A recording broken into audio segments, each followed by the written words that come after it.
শক্তি আছে বিদায় আমি একজনকে থাপ্পড় দিলাম, শক্তি আছে একজনকে গালি দিলাম, শক্তি আছে আমি একজনকে আঘাত করলাম, মারধর করলাম, জুলুম করলাম। এটার নাম মানবতা নয়, এটার নাম ইসলাম নয়, এটার নাম মানুষ নয়, এটার নাম হইল জুলুম এবং জালেম। অন্যায় করে যে অত্যাচার করে তার নাম ইসলামের পরিভাষায় জালেম। আর যে অত্যাচারটা করা হইল মারধর, এই অত্যাচারটাকে মারধরটাকে বলা হয় জুলুম।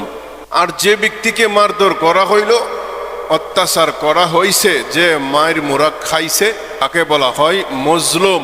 জালেম হইল সে জুলুম করছে, নির্যাতন করছে। আর জুলুম বলা হয় নির্যাতন আঘাতকে, যে আঘাত পাইছে তাকে শরীয়তের ভাষায় বলা হয় মাজলুম। দুনিয়াটা এমন একটা জায়গা যেখানে আমি আপনি যতই বিনিয়োগ করি, যতই চেষ্টা সাধনা করি, আমাকে মরতেই হবে।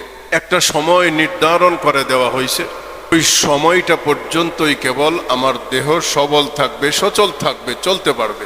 আমার দেহটা যতদিন পর্যন্ত সচল থাকবে ততদিন পর্যন্তই আমার বাহাদুরি বেটাগিরি চলবে।